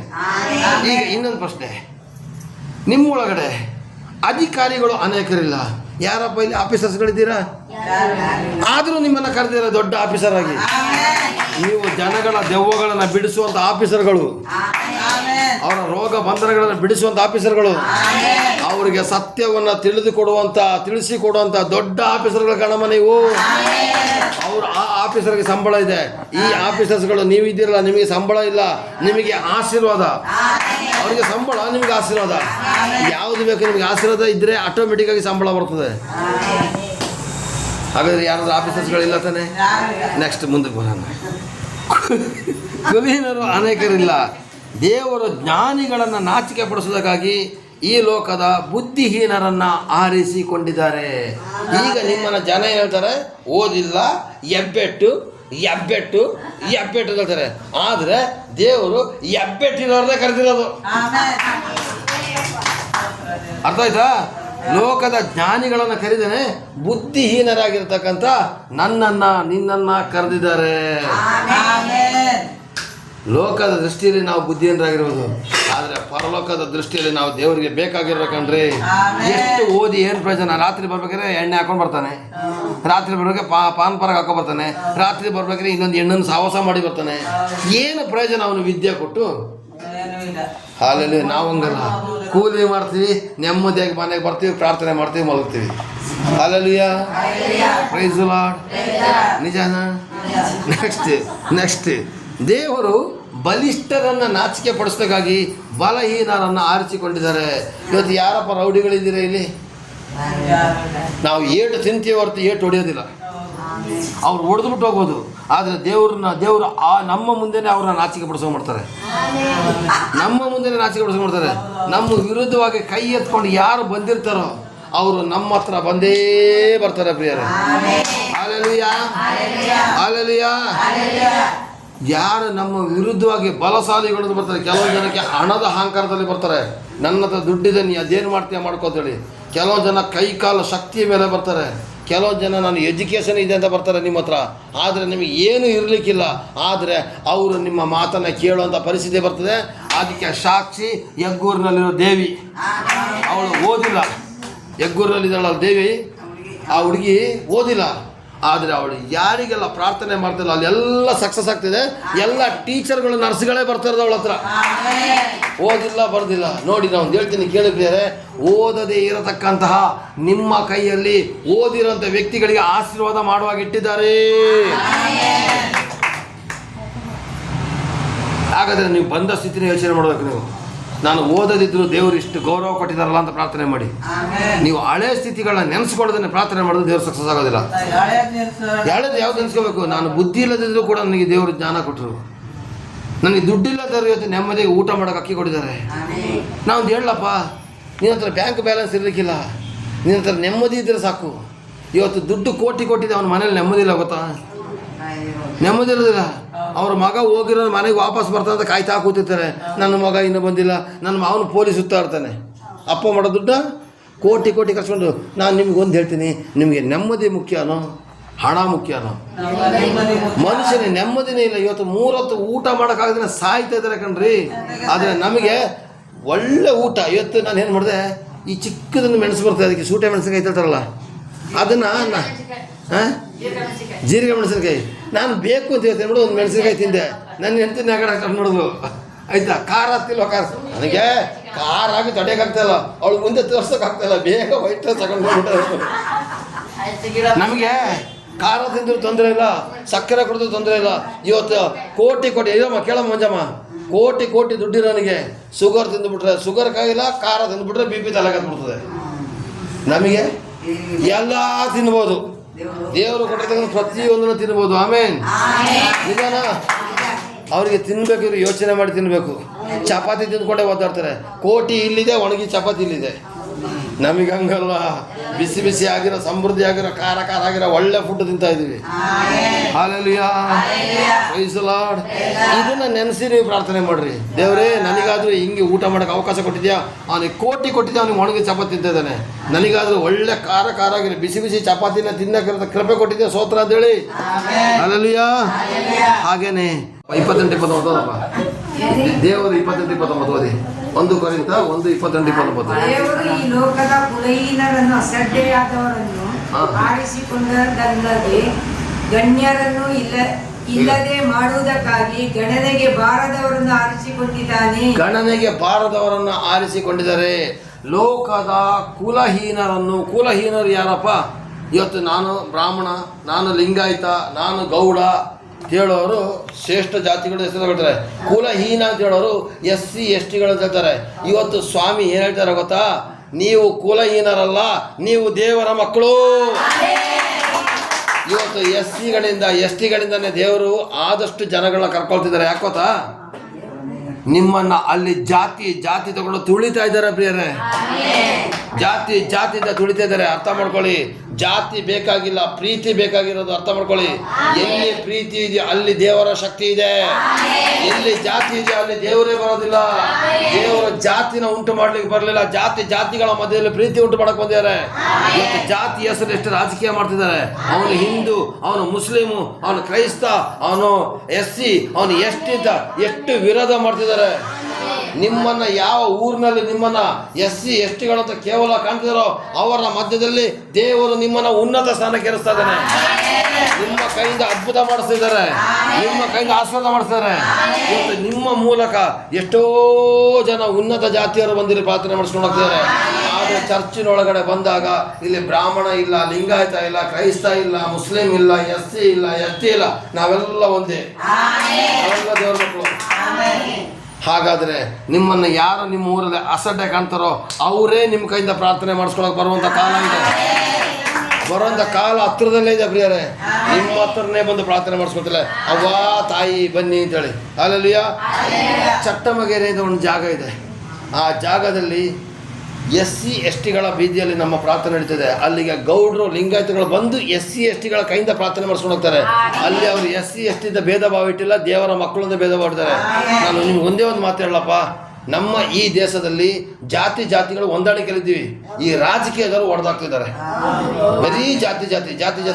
ಈಗ ನೋಡಿದ್ರೆ ಮದ್ದೂರಲ್ಲಿ ಮುಸ್ಲಿಂ ಅಂದ್ರೆ ಕಲ್ಲೇ ಎಸ್ತಿಲ್ಲಂತೆ, ಯಾರೋ ಒಬ್ರು ಕಲಿಸ್ತಿರೋದು, ಬೇಕು ಅಂತ ಕಲಿಸ್ತಿರೋದು. ಪಾಪ ಮುಸ್ಲಿಮರ ಮೇಲೆ ಗಲಾಟೆ, ಕ್ರೈಸ್ತರ ಮೇಲೆ ಗಲಾಟೆ, SC ST ಗಳ ಮೇಲೆ ಗಲಾಟೆ. ನೀವು ಇದನ್ನ ಅರ್ಥ ಮಾಡ್ಕೊಂಡು ಎಚ್ಚೆತ್ಕೋಬೇಕು ಪ್ರಿಯರೇ. ಹಲ್ಲೆಲೂಯಾ. ನಿಮ್ಮ ಹತ್ರ ಪ್ರಾರ್ಥನೆ ಮಾಡ್ಕೊಳ್ಳಿಕ್ಕೆ ಸರ್ವ ಜನಾಂಗದವರು ಬರಬೇಕು, ಅದಕ್ಕೋಸ್ಕರ ಪ್ರಾರ್ಥನೆ ಮಾಡಿ. Hallelujah, hallelujah. ಹಾಗಾದರೆ ಹಳೇದನ್ನು ನೆನೆಸಿ ಪ್ರಾರ್ಥನೆ ಮಾಡಿದ್ರೆ ದೇವರ ಆಶೀರ್ವಾದ. ಇನ್ನೊಂದಿದೆ, ಹಳೇದನ್ನ ನೆನೆಸದೇನೆ ಪ್ರಾರ್ಥನೆ ಮಾಡ್ಬೇಕಂತೆ. ಇನ್ನೊಂದಿದೆ, ಭಾಳ ಚೆನ್ನಾಗಿದೆ. ಫಿಲಿಪ್ಪ 3:13 ಏನು ಬರ್ತದೆ ಅಂದರೆ, ಆಗಲೇ ನಾನು ಹೇಳಿದೆ ಹಳೇದನ್ನ ನೆನೆಸಿ ಪ್ರಾರ್ಥನೆ ಮಾಡ್ಬೇಕು. ಯಾವುದು? ನಾನು ಹೆಂಗಿದ್ದೆ, ಈಗ ಯೇಸು ಹೆಂಗೆ ಮಾಡಿದಾರೆ ಅಂತ ನೆನೆಸ್ಬಾರ್ದು ನೋಡಬೇಕು. ಇನ್ನೊಂದು ವಿಷಯ ಇದೆ, ಹಳೇದನ್ನು ಕೆಲವೊಂದನ್ನು ಬಿಡಬೇಕಂತೆ. ಬಿಟ್ಟರೆ ಮಾತ್ರ ಆಶೀರ್ವಾದ, ಬಿಡದಿದ್ರೆ ಆಶೀರ್ವಾದ ಇಲ್ಲ. ಓದ್ತೀರಾ? ಯಾರು ಓದ್ತೀರಾ? ಜೋರಾಗಿ ಓದಬೇಕು. ನೀವೇ ಓದ್ಬೇಕಾ? ಜೋರಾಗಿ ಓದಬೇಕಾ? ಓದಿ ಸಹೋದರರೇ. ನಾನಂತೂ ಹಿಡಿದುಕೊಂಡುವುದೆಂದು ಈವರೆಗೂ ಎಣಿಸಿಕೊಳ್ಳುವುದಿಲ್ಲ. ಆದರೆ ಒಂದು, ನಾನು ಇಂದಿನ ಸಂಗತಿಗಳನ್ನು ಮರೆತು ಬಿಟ್ಟು ಮುಂದಿನವುಗಳನ್ನು ಹಿಡಿಯುವುದಕ್ಕೆ ಎದೆ ಒಗ್ಗಿದವನಾಗಿ ದೇವರು ಕ್ರಿಸ್ತನ ಮೂಲಕವಾಗಿ ನನ್ನನ್ನು ಮೇಲಕ್ಕೆ ಕರೆದು ನಮ್ಮ ಮುಂದೆ ಇಟ್ಟಿರುವ ಬಿರುದನ್ನು ಗುರಿ ಮಾಡಿಕೊಂಡು ಓಡುತ್ತಾ ಇದ್ದೇನೆ. ಹಾಗಾದರೆ ನೀವೇನು ಮಾಡಬೇಕತ್ತಾ? ನೀವು ಹಳೆಯ ಸಂಗತಿಗಳನ್ನು ಮೊದಲು ಮರಿಬೇಕು. ಏನು ಬರ್ದಿದೆ ಅಲ್ಲಿ? ಯಾವ ಥರ ಅಂದರೆ, ನಾನು ಹಿಡಿದುಕೊಂಡವನ್ನ ನನ್ನನ್ನು ಈವರೆಗೆ ಎಣಿಸಿಕೊಳ್ಳೋದಿಲ್ಲ. ನೀವು ಹಳೆಯ ಕೆಟ್ಟ ಘಟನೆಗಳನ್ನ ಹಿಡ್ಕೊಂಡಿರಬಾರ್ದು, ಹಳೆಯ ಕೆಟ್ಟ ಘಟನೆಗಳನ್ನ ಹಿಡ್ಕೊಂಡಿರಬಾರ್ದು. ಆದರೆ ಒಂದು, ನಾನು ಇಂದಿನ ಸಂಗತಿಗಳನ್ನು ಮರೆತು ಬಿಟ್ಟು ಮುಂದಿನವುಗಳನ್ನು ಹಿಡಿಯುವುದಕ್ಕೆ ಎದೆ ಬಗ್ಗಿದವನಾಗಿ ನಾವು ಓಡ್ತಾ ಇದ್ದೇನೆ ಅಂದರೆ ಅದರ ಅರ್ಥ ಏನು ಗೊತ್ತಾ? ಹಿಂದೆ ಆಗಿರೋ ಸಂಗತಿಗಳನ್ನ ಮರೆತುಬಿಟ್ಟು ಮುಂದೆ ಇರುವ ಯೇಸು ಕ್ರಿಸ್ತನ ನೋಡ್ಕೊಂಡು ಓಡಬೇಕು ನಾವು. ನಮಗೆ ಉತ್ತಮವಾದಂಥ ಪರಲೋಕದ ಆಶೀರ್ವಾದ, ಮತ್ತು ನಾವು ಮುಂದೆ ಒಳ್ಳೆ ಕಾರ್ಯಗಳನ್ನ ಮಾಡಿದ್ರೆ ನಮಗೆ ಸ್ವರ್ಗ ಇದೆ ಅಂತ ಹೇಳೋದನ್ನ ನೋಡ್ಕೊಂಡು ನೋಡಬೇಕು. ಇಂದಿನ ಚಟಗಳನ್ನೇ ಇನ್ನೂ ಕಂಟಿನ್ಯೂ ಮಾಡ್ಕೊಂಡು ಬರಬಾರ್ದು. ಇವತ್ತು ಹನ್ಸು, ಪಾನ್ ಪರಾಗು, ಬೀಡಿ, ಸಿಗರೇಟ್ ಸೇದುವಂಥ ಗಂಡಸರೇ, ಇವತ್ತು ಏನು ಹೇಳ್ತಾ ಇದ್ದೀನಿ ಗೊತ್ತಾ? ನೀವು ಆ ಚಟಗಳನ್ನು ಬಿಡಲೇಬೇಕು. ನಿಮ್ಮ ಹಿಂದಿನ ಚಟವನ್ನು ಬಿಟ್ಟು ಮುಂದಕ್ಕೆ ಆಗುವಂಥ ಕ್ರಿಸ್ತನ ಆಶೀರ್ವಾದಕ್ಕೆ ಬರಬೇಕು. ಇವತ್ತು ಕಡ್ಡಿ ಪುಡಿ ಹಾಕತಕ್ಕಂಥ ಹೆಂಗಸರೇ, ಪಾನ್ ಪರಾಗ ಹಾಕತಕ್ಕಂಥ ಹೆಂಗಸರೇ ನಮ್ಮಲ್ಲಿ ಇಲ್ಲ ಬಿಡಿ ಯಾರು. ಸ್ವಲ್ಪ ಕೇರ್ಫುಲ್ ಆಗಿರಿ. Hallelujah, hallelujah. ಇನ್ನೊಂದಿದೆ, ಹಳೆಯ ಘಟನೆಗಳು. ನಿನ್ನ ಗಂಡ ಏನು ಮಾಡಿರ್ತಾನೆ, ಯೇಸು ಹತ್ರ ಬರೋದಕ್ಕಿಂತ ಮೊದಲು ನಿನಗೊಂದು 4-5 ಏಟು ಹೊಡೆದ್ಬಿಟ್ಟಿರ್ತಾನೆ. ನೀನು ಅವತ್ತು ಹೊಡೆದಿಲ್ವಾ, ಅವನು ಬದಲಾದರೂ ಕೂಡ ಕಿರಿಕಿರಿ ಮಾಡೋಕ್ಕೋಗಬೇಡಿ. ನಿನ್ನ ಮಗಳು, ನಿನ್ನ ಮಗ ದೊಡ್ಡ ತಪ್ಪು ಮಾಡಿರ್ತಾರೆ, ಯೇಸು ಹತ್ರ ಬಂದ ಮೇಲೆ ಅವರು ಬದಲಾವಣೆ ಆಗಿದ್ದಾರೆ. ನೀನು ಮೊದಲು ಮಾಡೋದೆಲ್ಲ ಗೊತ್ತಿಲ್ವಾ ಅಂತ ಹೇಳಕ್ಕೆ ಹೋಗಬೇಡಿ. ಹಳೆಯ ಸಂಗತಿಗಳನ್ನ ಹೇಳಿದಾಗ ನಿಮ್ಮ ಮನೆಯಲ್ಲಿ ಪ್ರಸನ್ನತೆ ಇರೋದಿಲ್ಲ, ನಿಮ್ಮ ಮನೆಯಲ್ಲಿ ಆಶೀರ್ವಾದ ಇರೋದಿಲ್ಲ. ನಿಮ್ಮ ಹೆಂಡತಿ ಏನೋ ದೊಡ್ಡ ತಪ್ಪು ಮಾಡಿಬಿಟ್ಟು ಏನು ಮಾಡ್ತಾಳೆ, ತವ್ರ ಮನೆಗೆ ಓಡೋಗ್ಬಿಡ್ತಾಳೆ, ಕೊನೆಗೆ ವರದಕ್ಷಿಣೆ ಕೇಸಲ್ಲಿ ಹಾಕ್ಬಿಡ್ತಾಳೆ. ಕೊನೆಗೆ ತಪ್ಪಾಯ್ತು ಕಣ್ರಿ, ಅವಳು ನಿಜವಾಗಿ ಬಂದರೆ ಅವಳನ್ನ ಪ್ರೀತಿ ಮಾಡಿ ಕರ್ಕೊಳ್ಳಿ. ಯಾಕೆ ಅಂತ ಹೇಳ್ತೀನಿ ಕೇಳಿ. ಯಾಕೊತ್ತಾ? ಅವಳ ಹೃದಯನ ನೋಡಿ ನೀವು. ಅವಳು ಯೇಸು ಹತ್ರ ಬಂದಾಗ ಯಾರೋ ಒಬ್ರು ಚರ್ಚೆ ಕರ್ಕೊಂಡೋಗಿರ್ತಾರೆ, ಅಲ್ಲಿದ್ದು ವಾಕ್ಯ ಕೇಳಿ ಅವಳು ಬದಲಾಗಿರ್ತಾಳೆ. ಬದಲಾದಾಗ ಅವಳನ್ನ ಹೀಯಾಳ್ಸೋಕೆ ಹೋಗಬೇಡಿ. ದಮ್ಮಯ್ಯ ಅಂತ ಹೇಳ್ತೀನಿ. ಈಗ ಯಾರ್ದು ಬಾಯಿ ಇಲ್ಲ, ಯಾಕೊತ್ತಾ? ಹಳೆದನ್ನ ಮರೆಯೋಕ್ಕಾಗ್ತಾ ಇಲ್ಲ. ನನ್ನ ಗಂಡ ಮಾಡಿರೋದು, ನನ್ನ ಮಗ ಮಾಡಿರೋದು, ನನ್ನ ಹೆಂಡತಿ ಮಾಡಿರೋದು ಮರೆಯೋಕ್ಕಾಗ್ತಾ ಇಲ್ಲ. ನಿಮ್ಮ ಮರ್ತಿರ ಆಶೀರ್ವಾದ. ನೀವು ಮೊದಲು ಹಂಗೆ ಮಾಡ್ತಾ ಇದ್ದೆ ಹಿಂಗೆ ಮಾಡ್ತಾ ಇದ್ದಂತೆ ಹಳೆ ಸಂಗತಿಗಳನ್ನು ನೀವು ಎಷ್ಟು ಹೇಳ್ತಿರೋ. ಕೆಲವೊಂದು ಹೆಂಡ್ತಿರಿದ್ದಾರೆ ಕ್ಷಮಿಸೋದೇ ಇಲ್ಲ, ಕೆಲವೊಂದು ಗಂಡದು ಇದ್ದಾರೆ ಕ್ಷಮಿಸೋದೇ ಇಲ್ಲ, ಅತ್ತೆ ಮಾವನ ಪ್ರೀತಿ ಮಾಡೋದೇ ಇಲ್ಲ. ಅವಳು ಹಂಗೆ ಮಾಡಿದ್ರು ಮೊದಲು ಹಿಂಗೆ ಮಾಡಿದ್ರು ಮೊದಲು. ಯಾಕೆಂದರೆ ಹೆಂಗಸರು ಯಾಕೆ ಬಾಯಿ ಬಿಡ್ತಾರ ಗೊತ್ತಾ? ಅವ್ರ ಮನೇಲಿ ಅತ್ತೆ ಮಾವಂದ್ರು ಇದ್ದಾರೆ, ಅದಕ್ಕೆ ಬಾಯಿ ಬಿಡ್ತಾ ಇಲ್ಲ. ಅಲ್ಲಲ್ಯ ಯಾಕೆ ಬಾಯಿ ಬಿಡ್ತಾರ? ನಮ್ಮ ಅತ್ತೆ ಹಂಗೆ ಮಾಡಿದ್ರು, ನಮ್ಮ ಅತ್ತೆ ಹಿಂಗೆ ಮಾಡಿದ್ರು. ಹೇಳಕ್ ಹೋಗ್ಬೇಡಿ. ಕ್ರಿಸ್ತನಲ್ಲಿಗೆ ಬಂದ ಮೇಲೆ ನಿಮಗೆ ಶತ್ರುಗಳು ಯಾರು ಇಲ್ಲ, ನೀವು ಎಲ್ಲರ ಕ್ಷಮಿಸಲೇಬೇಕು, ಪ್ರೀತಿಸಲೇಬೇಕು, ಆಶೀರ್ವಾದ ಮಾಡಲೇಬೇಕು. ಅದಕ್ಕೇನೆ ಈ 4 ಪಾಯಿಂಟ್ಗಳನ್ನ ಕೊಟ್ಟಿರೋದು. 1ನೇ ಪಾಯಿಂಟ್ ಏನು? ಶಾಪ ಹಾಕಿ ಪ್ರಾರ್ಥನೆ ಮಾಡಬಾರ್ದು. ನೀವು ಯಾರಿಗಾದ್ರೂ ಶಾಪ ಹಾಕೋದಾದ್ರೆ ನಿಮ್ಮ ಪ್ರಾರ್ಥನೆಯನ್ನು ಪರಲೋಕದ ದೇವರಿಗೆ ಕೇಳೋದಿಲ್ಲ. 2ನೇದಾಗೇನು? ಕ್ಷಮಿಸಬೇಕು. ಪ್ರತಿಯೊಬ್ಬರನ್ನ ಕೂಡ ಕ್ಷಮಿಸಲೇಬೇಕು. ನಿಮಗೆ ವಿರೋಧವಾಗಿ ಬಂದವ್ರನ್ನ ಕೂಡ ಕ್ಷಮಿಸಬೇಕು. ಅದು ಅರ್ಧಂಬರ್ಧ ಕ್ಷಮ ಪಡೆಯಲ್ಲ. ಮತ್ತೆ 10:35 ಬರೆದಿದೆ, ಮನಪೂರ್ವಕವಾಗಿ ಹೃದಯಪೂರ್ವಕವಾಗಿ ಕ್ಷಮಿಸಿದ್ರೆ ಮಾತ್ರ ಆಶೀರ್ವಾದ, ಇಲ್ಲಾಂದ್ರೆ ಆಶೀರ್ವಾದ ಇಲ್ಲ. ನೀವು ಯೋಚನೆ ಮಾಡೋದು, ನಾ ದೇವ್ರ ಹತ್ರ ಇದ್ದೀನಿ ಅಂತೇಳಿ. ನೀವು ಕ್ಷಮಿಸಲಿಲ್ಲ ಅಂದರೆ ನೀವು ದೇವ್ರ ಹತ್ರ ಇಲ್ಲ, ದೇವದ ಹತ್ರ ಇದ್ದೀರ ಅಂತ ಅರ್ಥ. ಅರ್ಥ ಆಗ್ತಿದೆಯಾ? ನೀವು ಕ್ಷಮಿಸಲಿಲ್ಲ ಅಂದರೆ ನಿಜವಾಗಿ ದೇವ್ರ ಹತ್ರ ಇಲ್ಲ, ನೀವು ದೇವದ ಹತ್ರ ಇದ್ದೀರ ಅಂತ ಅರ್ಥ. ಇದೊಂದನ್ನು ಮನಸ್ಸಲ್ಲಿ ಇಟ್ಕೊಳ್ಳಿ. 3ನೇದಾಗಿ ಏನು ಬರ್ತದೆ? ಪ್ರತಿ ಹಳೆಯದನ್ನು ನೆನೆಸಿ ನೆನೆಸಿ ನೆನೆಸಿ ಪ್ರಾರ್ಥನೆ ಮಾಡಿದ ಒಂದು ಕಡೆ ಇದೆ. ಯಾವುದು? ನೀವು ಬಂದಾಗ ಹೆಂಗಿದೆ, ಈಗ ಹೆಂಗಾದೆ, ಮುಂದಕ್ಕೆ ಏನಾಗ್ತದೆ ನೆನೆಸಿ ಪ್ರಾರ್ಥನೆ ಮಾಡು. ಇನ್ನೊಂದು ಭಾಗ ಇದೆ, ಹಳೆದ ಕೆಟ್ಟ ಘಟನೆಗಳನ್ನ ಮರ್ತ್ಬಿಡು. ನಿನ್ನ ಗಂಡ ಹಂಗೆ ಮಾಡ್ದ, ನಮ್ಮ ಅತ್ತೆ ಹಿಂಗೆ ಮಾಡಿದ್ಲು, ಇನ್ನೂ ಸಾಧಿಸಕ್ಕೆ ಹೋಗಬೇಡಿ. ಸಾಧಿಸಿದ್ರೆ ನಿಮಗೆ ಆಶೀರ್ವಾದ ಇಲ್ಲ. ನೀವು ಬದಲಾಗಿದ್ರೆ ನಿಮ್ಮ ಅತ್ತೆನೂ ಬದಲಾಗ್ತಾರೆ, ನಿಮ್ಮ ಗಂಡನೂ ಬದಲಾಗ್ತಾರೆ, ನಿಮ್ಮ ಕುಟುಂಬನೂ ಬದಲಾಗ್ತಾರೆ. ನಿಮ್ಮಲ್ಲೇ ಒಂದು ಬೆಳಕಿಲ್ಲ, ಇನ್ನೂ ನೀವು ಹಳೆದು ನೋಡ್ಕೊಂಡು ಆಟ ಆಡ್ತಿದ್ರೆ ನಿಮ್ಮ ಮನೆ ಉದ್ಧಾರ ಆಗೋದು ಕಷ್ಟ ಇದೆ. ಎಲ್ಲ ಬಿಟ್ಬಿಡಿ ಅತ್ತಾಗಿ, ಎಲ್ಲ ಬಿಟ್ಬಿಡಿ ಅತ್ತಾಗಿ. ಅಲ್ಲಲ್ಲಿ 4ನೇ ಪ್ರಾರ್ಥನೆ ಮಾಡ್ಬಿಟ್ಟು ಕ್ಲೋಸ್ ಮಾಡೋಣ. ದೇವರ ಚಿತ್ತಕ್ಕೆ ವಿರೋಧವಾಗಿ ಪ್ರಾರ್ಥನೆ ಮಾಡಬಾರದು. ದೇವರ ಚಿತ್ತಕ್ಕೆ ವಿರುದ್ಧವಾಗಿ ಪ್ರಾರ್ಥನೆ ಮಾಡಬಾರ್ದರೆ ಸ್ತೋತ್ರ. ಯಾಕೋಬ 4:3 ಇದೊಂದು ವಾಕ್ಯನ ಓದ್ಬಿಟ್ಟು ಮುಗಿಸೋಣ.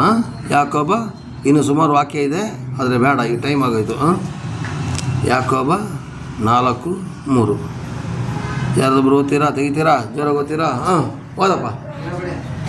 ನೀವು ಬೇಡಿದರೂ ಬೇಡಿದನ್ನು ನಿಮ್ಮ ಭೋಗಗಳಿಗಾಗಿ ಉಪಯೋಗಿಸಬೇಕೆಂಬ ದುರಭಿಪ್ರಾಯಪಟ್ಟು ಬೇಡಿಕೊಳ್ಳುವುದರಿಂದ ನಿಮಗೆ ದೊರೆಯುವುದಿಲ್ಲ. ನೀವು ಬೇಡಿದ್ದನ್ನು ನಿಮ್ಮ ಭೋಗಗಳಿಗಾಗಿ ಉಪಯೋಗಿಸಬೇಕೆಂದು ದುರಭಿಪ್ರಾಯಪಟ್ಟು ಬೇಡಿಕೊಳ್ಳೋದ್ರಿಂದ ನಿಮಗೆ ದೊರೆಯುವುದಿಲ್ಲ. ನೀವು ಏನು ಬೇಡ್ತೀರಾ? ನಿಮ್ಮ ಅನುದಿನದ ಕಾರ್ಯಕ್ಕೋಸ್ಕರ ಬೇಡಿ. ನನ್ನ ಮಕ್ಕಳಿಗೆ ಒಳ್ಳೆ ಎಜುಕೇಷನ್ ಕೊಡಪ್ಪ, ನನ್ನ ಮಕ್ಕಳಿಗೆ ಒಳ್ಳೆ ಬುದ್ಧಿ ಕೊಡಪ್ಪ, ಇಟ್ಟಿ ಕೊಡಲಿ, ಒಳ್ಳೆ ಚೆನ್ನಾಗಿ ಇಟ್ಟಿ ಕ್ಲೀನ್ ಆಗಲಪ್ಪ, ಎಲ್ಲ ಪ್ರಾರ್ಥನೆ ಮಾಡಿ. ಅಪ್ಪ, ಕಂಡವ್ರ ಆಸ್ತಿ ಎಲ್ಲ ನನಗೇ ಬರಲಿ, ಕಂಡವ್ರ ಜಾಗ ಎಲ್ಲ ನನಗೇ ಬರಲಿ, ಕಂಡವ್ರ ಚಿನ್ನ ಎಲ್ಲ ನನಗೇ ಬರಲಿ. ಇದಕ್ಕೆ ಹಗಲು ಕನಸು ಕಾಣೋರು ಎಷ್ಟು ಜನ ಇದ್ದೀರ ಗೊತ್ತಾ? ಎಷ್ಟು ಜನ ಇದ್ದೀರ ಗೊತ್ತಾ? ಮಾಡೋದು ಇಲ್ಲಿ ಏನೋ ಕೆಲಸ. ಪ್ರಧಾನಮಂತ್ರಿ ಮೋದಿ ಥರ ಆಗಬೇಕು ಅಂತ ಆಸೆ ಪಡೋರಿದ್ದಾರೆ. ಆಸೆ ಪಡಿ, ಬೇಡ ಅಂತ ಹೇಳೋದಿಲ್ಲ.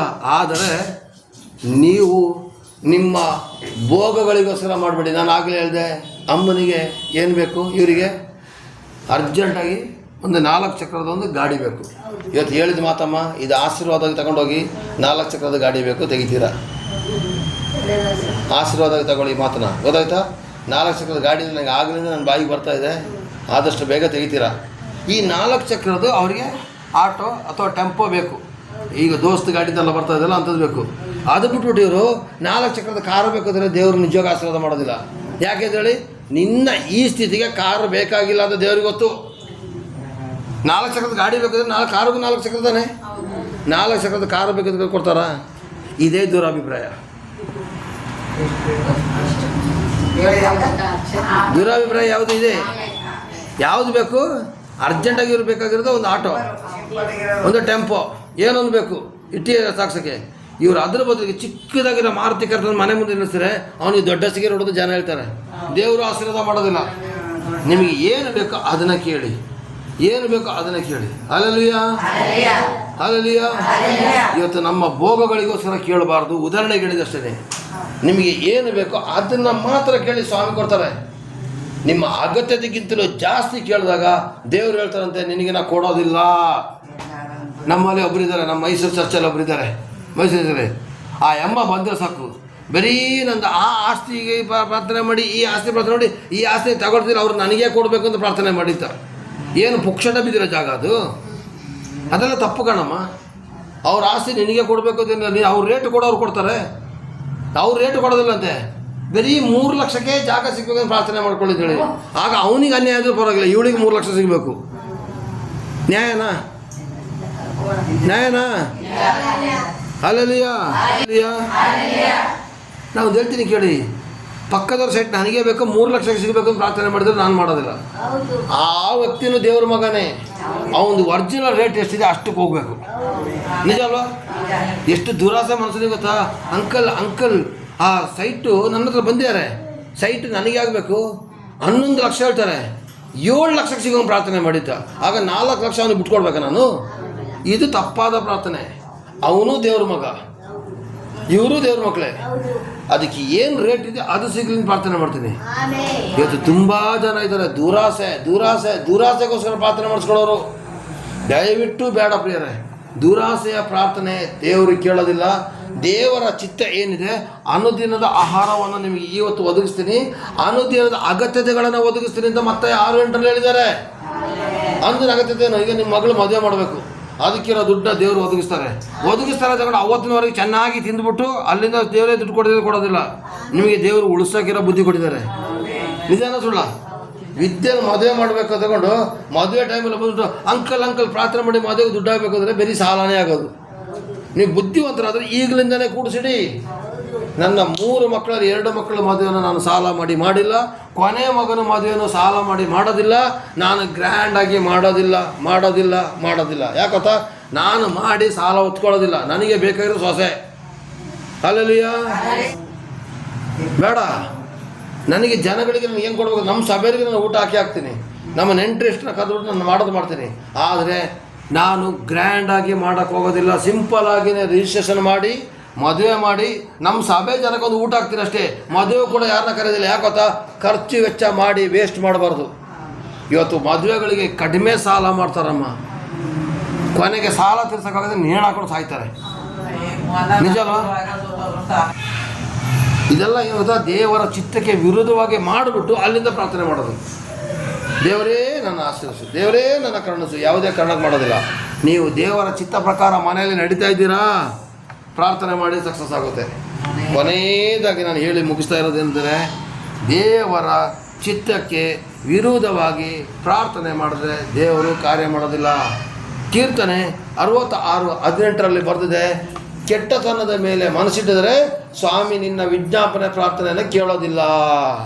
ಹಾಗಾದರೆ ನೀವು ಇವತ್ತಿನಿಂದ ದೇವರ ಚಿತ್ತ ಏನಿದೆಯೋ ಅದ್ರ ಪ್ರಕಾರ ಮಾಡಿ. ಬರೋರನ್ನ ಯಾರು ನೋಡಬೇಡಿ, ಎಲ್ಲ ಈ ಕಡೆ ಬನ್ನಿ.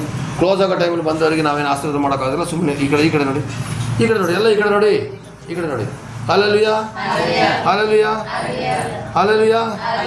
ದೇವರ ಚಿತ್ತಕ್ಕೆ ವಿರುದ್ಧವಾಗಿ ಪ್ರಾರ್ಥನೆ ಮಾಡಿದ್ರೆ ಆಶೀರ್ವಾದ ಇಲ್ಲ. ಅರ್ಥ ಆಗ್ತಾ ಇದೆಯಾ? ದೇವರ ಚಿತ್ತಕ್ಕೆ ವಿರುದ್ಧವಾಗಿ ಪ್ರಾರ್ಥನೆ ಮಾಡಬೇಡಿ. ನಿಮಗೆ ಏನು ಬೇಕೋ ಅದನ್ನು ಕೇಳಿ. ಒಂದೇ ಬಂದಿದ್ದು.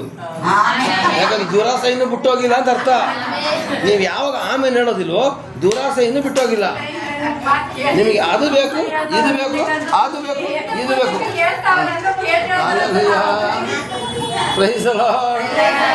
ಹಾಗಾದ್ರೆ 4 ಭಾಗದ ಪ್ರಾರ್ಥನೆ ಕೇಳಿ. ಶಲೋ ಕೇಳಿ. ಸಾಕು. ಈಗ 1ನೇ ಪ್ರಾರ್ಥನೆ, ಶಾಪ ಹಾಕಿ ಪ್ರಾರ್ಥನೆ ಮಾಡಬಾರ್ದು. ಕೇಳಿಸ್ತಾ ಇದೆಯಾ? ಮಾತಾಡಿ. 2ನೇದು, ಕ್ಷಮೆ ಕೊಟ್ಟುಬಿಟ್ಟೇ ಪ್ರಾರ್ಥನೆ ಮಾಡಿ, ಕ್ಷಮಿಸದನ್ನೇ ಪ್ರಾರ್ಥನೆ ಮಾಡಬೇಡಿ. 3ನೇದು, ಹಳೆಯದನ್ನು ನೆನೆಸಿ ಪ್ರಾರ್ಥನೆ ಮಾಡಿದ್ರೆ ಅದರ ಅರ್ಥ ನಿಮಗೆ ದೇವರು ಬಂದಾಗ ನೀವು ಹೆಂಗಿದ್ರ, ಈಗ ಹೆಂಗಿದ್ದೀರಾ, ಮುಂದಕ್ಕೆ ಏನಾಗಿದ್ದೀರಾ ನೆನೆಸ್ಕೊಂಡು ಸ್ತೋತ್ರ ಮಾಡಿ. ಇನ್ನೊಂದು 2ನೇ ಭಾಗ, ಅದರಲ್ಲಿ ಹಳೆಯ ಕೆಟ್ಟ ಸಂಗತಿಗಳನ್ನು ಬಿಟ್ಟು ಪ್ರಾರ್ಥನೆ ಮಾಡಿ. ನನ್ನ ಗಂಡ ನೀನು ಮೊದಲು ಹಂಗೆ ಮಾಡಿದೆ, ನೀನು ಹಿಂಗೆ ಮಾಡಿದೆ ತಗೊಂಡು ಹೇಳಕ್ಕೆ ಹೋಗಬೇಡಿ. ಅವನು ಬದಲಾಗಿದ್ದರೆ ಅವನಿಗೆ ಅವಕಾಶ ಕೊಡಿ. ಬದಲಾಗಿ ನಿನ್ನ ಗಂಡ ಕುಡಿಯೋದನ್ನು ಬಿಟ್ಟು ಬದಲಾಗಿದ್ದಾಗ ಅವನು ಕುಡ್ಕತನದ ಬಗ್ಗೆ ಹೇಳಿದ್ರೆ ಅವನು ಇನ್ನೂ ದೊಡ್ಡ ಕುಡ್ಕಾಗ್ತಾನೆ. ಕುಡ್ಕತನದ ಬಗ್ಗೆ ಹೇಳಕ್ಕೆ ಹೋಗಬೇಡಿ. ಅವನು ಮಾಡಿದ ಹಿಂಸೆಗಳ ಬಗ್ಗೆ ಹೇಳಬೇಡಿ. ಅವನೊಂದು ಹೆಣ್ಣನ್ನು ಇಟ್ಕೊಂಡಿರ್ತಾನೆ, ಅದನ್ನು ಬಿಟ್ಟು ಅವನು ನಿಮ್ಮ ಹತ್ರ ಬಂದಿರ್ತಾನೆ. ದಯವಿಟ್ಟು ಹಳೆಯದನ್ನು ಹೇಳ್ಬೇಡಿ. ಪುನಃ ಅದೇ ಚಾಳಿಗೆ ಹೋಗೋ ಸಾಧ್ಯತೆ ಇರ್ತದೆ. ನಿಜ ಅಲ್ವಾ? ಅದಕ್ಕೋಸ್ಕರ ನಾನು ಹೇಳ್ತಾ ಇದ್ದೀನಿ, ಹಳೆಯ ಸಂಗತಿಗಳನ್ನು ಯಾವುದನ್ನ ಧ್ಯಾನ ಮಾಡಬೇಕು? ಉತ್ತಮವಾದಂಥ ಕಾರ್ಯಗಳನ್ನ ಧ್ಯಾನ ಮಾಡಿ, ಕೆಟ್ಟ ಕಾರ್ಯಗಳನ್ನ ಬಿಟ್ಬಿಡಿ. 4ನೇದಾಗಿ, ದೇವರ ಚಿತ್ತಕ್ಕೆ ವಿರುದ್ಧವಾಗಿ ಪ್ರಾರ್ಥನೆ ಮಾಡಬೇಡಿ. ನಿಮಗೆ ಏನು ಬೇಕೋ ಅದನ್ನು ಮಾತ್ರ ಕೇಳಿ. ದೇವರು ಇವತ್ತು ಒದಗಿಸಲಿಕ್ಕೆ ರೆಡಿಯಾಗಿದ್ದಾರೆ. ಹಾಗಾದರೆ ನಾವು ಪ್ರಾರ್ಥನೆ ಮಾಡಿಕೊಳ್ಳುವ. ಎಲ್ಲರ ಕಣ್ಣುಗಳನ್ನು ಮುಚ್ಚಿ ನಾವು ಪ್ರಾರ್ಥನೆ ಮಾಡಿಕೊಳ್ಳುವ. ಪರಲೋಕದ ತಂದೆಯೇ, ಪ್ರಭು ಯೇಸು ಕ್ರಿಸ್ತನ ಅಭಿಷೇಕಗಳ ನಾಮದಲ್ಲಿ ಪವಿತ್ರ ಆತ್ಮನ ಸಹಾಯದಿಂದ ಸ್ವಾಮಿ ಅಪ್ಪ, ಇದನ್ನು ಈ ರೀತಿಯಾಗಿ ನಾವು ಸದ್ಯಕ್ಕೆ 4 ರೀತಿಯಾದ ತಪ್ಪಾದ ಪ್ರಾರ್ಥನೆಗಳ ಬಗ್ಗೆ ಹೇಳಿದ್ದೀನಿ ಸ್ವಾಮಿ. ಇನ್ನೂ ಬೇಕಾದಷ್ಟು ತಪ್ಪಾದ ಪ್ರಾರ್ಥನೆಗಳಿದೆ ಸ್ವಾಮಿ, ಆದರೆ 4 ರೀತಿಯಾದ ಪ್ರಾರ್ಥನೆ ಬಗ್ಗೆ ಹೇಳಿದ್ದೀನಿ ಸ್ವಾಮಿ. ಇವತ್ತು ಶಾಪ ಬಾಯಲ್ಲಿ ಆಗ್ತೀವಿ ಸ್ವಾಮಿ, ಅದೇ ಬಾಯಲ್ಲಿ ಸ್ತೋತ್ರ ಮಾಡ್ತಾ ಇದ್ದೀವಿ ಸ್ವಾಮಿ. ನಮ್ಮನ್ನು ಕ್ಷಮಿಸಪ್ಪ. ಇನ್ನು ಮುಂದಕ್ಕೆ ನಾವು ಯಾರಿಗೂ ಶಾಪ ಹಾಕೋದಿಲ್ಲ ಎಂದು ದೃಢ ಪ್ರತಿಜ್ಞೆ ಮಾಡ್ತೀವಿ ಸ್ವಾಮಿ. ಅಪ್ಪ, ಈ ಸಮಯದಲ್ಲಿ ಕರ್ತನೆ ನಾವು ಸುಮಾರು ಜನಗಳ ಕ್ಷಮಿಸಬೇಕಾಗಿದೆ ಸ್ವಾಮಿ. ನಮಗೆ ಕ್ಷಮಿಸುವಂಥ ಒಳ್ಳೆಯ ಮನಸ್ಸನ್ನು ಕೊಡು ಸ್ವಾಮಿ. ಕೊಡುವಂಥ ದೇವರು ನೀನಾಗಿದ್ದೀಯಪ್ಪ, ಅದಕ್ಕಾಗಿ ಸ್ತೋತ್ರ. ಹಳೆಯ ಘಟನೆಗಳನ್ನ ಒಳ್ಳೆಯದನ್ನು ನಾವು ಇಟ್ಕೊಳ್ತೀವಿ ಸ್ವಾಮಿ, ಕೆಟ್ಟದನ್ನು ಬಿಟ್ಬಿಟ್ಟು ಪ್ರಾರ್ಥನೆ ಮಾಡ್ತೀವಿ ಸ್ವಾಮಿ. ಹಾಗೇನೆ ಸ್ವಾಮಿ ದೇವರೇ, ನಿನ್ನ ಚಿತ್ತ ಏನಿದೆಯೋ ಅದ್ರ ಪ್ರಕಾರ ನಾವು ಪ್ರಾರ್ಥನೆ ಮಾಡಲಿಕ್ಕೆ ನಮಗೆ ಕೆಲಸ ಕೊಡಪ್ಪ. ನಿನ್ನ ಪವಿತ್ರಾತ್ಮನ ಸಹಾಯವನ್ನು ನಮಗೆ ಕೊಡು ಸ್ವಾಮಿ. ನೀನು ಮಾಡುವಂಥ ಕಾರ್ಯಕ್ಕಾಗಿ ಸ್ತೋತ್ರ. ಪ್ರಭು ಯೇಸುವಿನ ಅಭಿಷೇಕಗಳ ನಾಮದಲ್ಲಿ ಬೇಡಿ ಒಂದು ತಂದೆ. Amen, amen, amen. Praise lord. ಈಗ ನಾವು ಬೇಗ ಕರ್ತನ ಮೇಜಿನ ಭಾಗಕ್ಕೆ ಹೋಗುವ. ಕರ್ತನ ಮೇಜಿನ ಭಾಗಕ್ಕೆ ಹೋಗುವಾಗ ನೀವೆಲ್ಲರೂ ಕೂಡ 1 ನಿಮಿಷ ನೀವು ಪ್ರಾರ್ಥನೆ ಮಾಡಿ, ದೇವರೇ ನನ್ನಲ್ಲಿ ಇರತಕ್ಕಂಥ ತಪ್ಪುಗಳನ್ನು ತೆಗೆದುಹಾಕಿದ್ದೇಳಿ. ಮತ್ತು ಇನ್ನೊಂದು, ದೀಕ್ಷಾಸ್ಥಾನ ಆಗಿರೋರು ಮಾತ್ರ ಕರ್ತನ ಮೇಜಿ ಕೈ ಹಾಕಿ. ಮತ್ತು ದೀಕ್ಷಾಸ್ಥಾನ ಆಗದೇ ಇರೋರನ್ನ ದೇವರಿಗೆ ಇಷ್ಟ ಇಲ್ಲ ಅಂತಲ್ಲ, ನಿಮ್ಮನ್ನು ಮುಂದಿನ ದಿನಗಳಲ್ಲಿ ನೀವು ದೀಕ್ಷಾಸ್ಥಾನ ಆದಮೇಲೆ ನೀವು ಕೈ ಹಾಕಿವಿರಂತೆ ನೀವು ದೇವ್ರ ಮಕ್ಕಳೇ. ಗೊತ್ತಾಯ್ತಾ? ನೀವು ಯಾರು ದೀಕ್ಷಾಸ್ಥಾನ ಆಗಿಲ್ಲಲ್ಲ ಅಂತ ಕೊರಗಬೇಡಿ. ದೀಕ್ಷಾಸ್ಥಾನ ಆದಮೇಲೆ ನೀವು ಕೂಡ ದೇವ್ರ ಮಕ್ಕಳಾಗ್ತೀರಾ, ಆವಾಗ ತೆಗೆದುಕೊಳ್ಳಿರಂತೆ. ದೀಕ್ಷಾಸ್ಥಾನ ತೆಗೆದುಕೊಳ್ಳೋದು ಉದ್ದೇಶ ಏನು ಗೊತ್ತಾ? ಪಾಪದ ಪಾಲಿಗೆ ಕನಕಮ್ಮ ಸತ್ತು ಯೇಸುಗೋಸ್ಕರ ಜೀವಿಸ್ತಾಳೆ ಅಂತೇಳಿ. ಗೊತ್ತಾಯ್ತಾ? ಪಾಪದ ಪಾಲಿಗೆ ನಾವು ಸಾಯುವಲ್ಲರೆ ಕರ್ತನ ಮೇಜಿ ಕೈ ಹಾಕಲಿ ನಾನಂತೂ ಬಿಡೋದಿಲ್ಲ. ಬೇರೆ ಸಭೆಗಳಲ್ಲಿ ಪಾಪಿಗಳೇ ತಗೋಬೇಕು ಅಂತ ಹೇಳ್ತಾರೆ. ಇಲ್ಲ, ನಮ್ಮ ಸಭೆಯಲ್ಲಿ ಆ ಥರ ಇಲ್ಲ. ಪಾಪಕ್ಕೋಸ್ಕರ ಸತ್ತರೆ ಮಾತ್ರ, ಪಾಪಕ್ಕೋಸ್ಕರ ಸಾಯ್ದಂಗೆ ನೀರಿನಲ್ಲಿ ಮುಳುಗಿ ದೀಕ್ಷಾಸ್ಥಾನ ಮಾಡಿದಾಗ ನಮ್ಮ ಹಳೆಯ ಪಾಪಗಳನ್ನ ದೇವರಿಗೆ ಒಪ್ಪಿಸಿ ಹೊಸದಾಗಿ ಜೀವಮಾನ ಮಾಡೋರಿಗೆ ಮಾತ್ರ ಕರ್ತನ ಮೇಜಿ ಕೊಡ್ತಾ ಇದ್ದೀನಿ. ಇರಲಿ, ನಾವು ಇದರ ಬಗ್ಗೆ ಪ್ರಾರ್ಥನೆ ಮಾಡಿ ಕರ್ತನ ಮೇಜಿನ ಭಾಗಕ್ಕೆ ಹೋಗುವ. ನೆಕ್ಸ್ಟ್ ಮುಂದಿನ ಒಂದು ಕಾಣಿಕೆ ಭಾಗ ಮತ್ತು ಊಟದ ಭಾಗ ಹೋಗುವಾಗ ದೇವರು ತಾನೇ ತನ್ನ ಕಾರ್ಯವನ್ನು ಮಾಡಲಿ. ಪ್ರಾರ್ಥನೆ ಮಾಡಿಕೊಳ್ಳುವ. ಆಮೇನ್, ಸ್ತೋತ್ರ, ಆಮೇನ್, ಪ್ರೈಸ್ ಲಾರ್ಡ್. ಕರ್ತನ ಮೇಜಿನ ಭಾಗಕ್ಕೆ ಹೋಗುವ. ಆಮೇನ್.